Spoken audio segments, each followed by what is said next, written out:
tardes. Para poder seguir con lo que son el tema de amibiasis, vamos a hablar ahora sobre qué son las complicaciones gastrointestinales.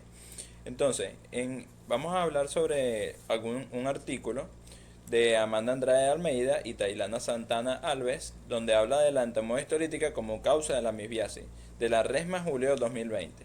Entonces, se dice que la amisbiasis entonces es una infección parasitaria causada por el protozoario entomogastolítica, popularmente conocida como la ameba.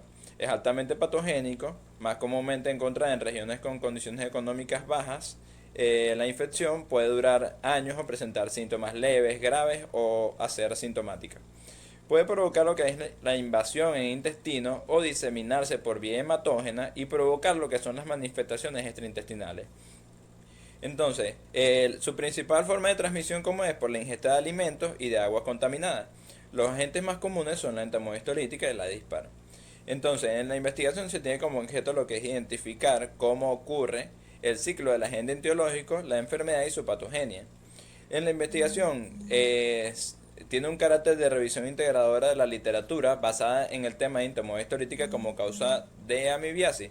Se hizo una investigación con un trabajo académico donde está basado la base de datos de la revista brasileña de medicina familiar y comunitaria, la revista Actualización de Investigación del Mundo y de la Ciencia. También el Centro Nacional de Información de Biotecnología, la Sociedad Brasileña de Enfermedades Infecciosas y la Biblioteca Virtual en Salud. Se elaboró entonces una pregunta orientadora, una búsqueda en la base de datos y el análisis crítico de los estudios que se ajustan a lo que son los criterios de inclusión y la discusión e interpretación de los resultados obtenidos. En esa búsqueda de la base de datos se encontraron lo que son un total de 10 artículos, que sin embargo se analizaron solo 8 que se ajustaban a los criterios previamente ya analizados. Entonces, en la transmisión de la amibiasis está directamente influenciada por problemas precarios de salud. Esa es prácticamente la base de la información que se ha recogido, ya que se presenta principalmente por vía fecal oral y ingiriendo lo que son los quistes presentes en el agua o alimentos contaminados, y la infección también puede ocurrir a través del coito. También hay una pequeña manifestación intestinal sintomática, que es no desintegrativa o no invasiva, que es la más frecuente. Esta presenta fiebre, es semilíquido, frecuente que en la mayoría de las veces presenten sangre, moco y trofosoditos vivos. Ahora, los hallazgos abdominales van desde una sensibilidad leve, que como la que acabamos de hablar de las manifestaciones intestinales sintomáticas leves, hasta un dolor abdominal intenso y síntomas que son sistémicos tóxicos. O sea, eso es todo lo que puede llegar a ser una amibiasis. Entonces, ¿cuál es el órgano extraintestinal más afectado? Es el hígado. ¿Y cuál es el más común? ¿Qué es lo que más comúnmente pasa en la afectación del hígado? Es el absceso hepático, es el más común. Se ocurre en un 5% de los casos en pacientes con amibiasis intestinal sintomática.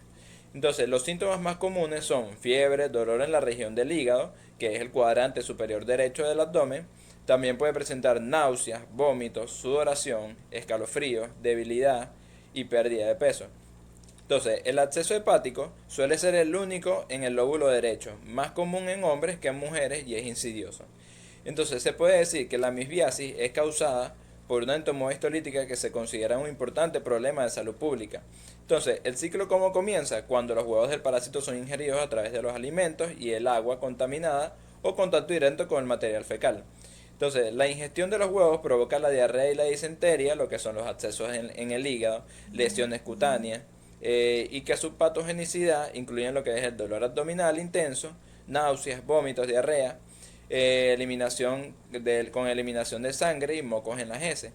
Y entonces al observar todo lo que conlleva la enfermedad, tenemos que tratar de llevar y ver cuáles son las necesidades de implementar las medidas educativas dirigidas a la población del contagio con el fin de reducir lo que es la incidencia de esta patología. También tienen que ser adheridos a lo que es un sistema de agua potable y saneamiento básico eficiente. Lo importante es que la situación de salud, los que son de bajos recursos tengan todas las posibilidades para que no se dé la amibiasis como tal. Entonces tenemos algunas complicaciones, otras complicaciones extraintestinales como lo que son las hepáticas, la colangitis esclerosante primaria, tenemos la hepatitis, la esteatosis hepática, la coliolitiasis. Tenemos también otras complicaciones extraintestinales como son articulares, como la artritis sin signos de inflamación aguda. Tenemos la espondilitis anquilosante, la sacroilitis. También tenemos hematológicas como lo son la trombocitosis por el estado de hipercoagulabilidad. Tenemos también dermatológicas como el eritema nodoso, pioderma gangrenoso. También las oftalmológicas como lo que es la iritis, la episcleritis y la uveitis anterior. Y tenemos cerebrales como la encefalitis amebiana granulomatosa. Como ya dijimos, entonces se da por diseminación hematógena. Después de cuando ocurre la colitis en el intestino, se da por diseminación hematógena y se dan las enfermedades extraintestinales como el absceso hepático, que es la más importante, y también estas enfermedades invasivas como la del cerebro, que ya hablamos de la encefalitis amebiana granulomatosa. Muchas gracias.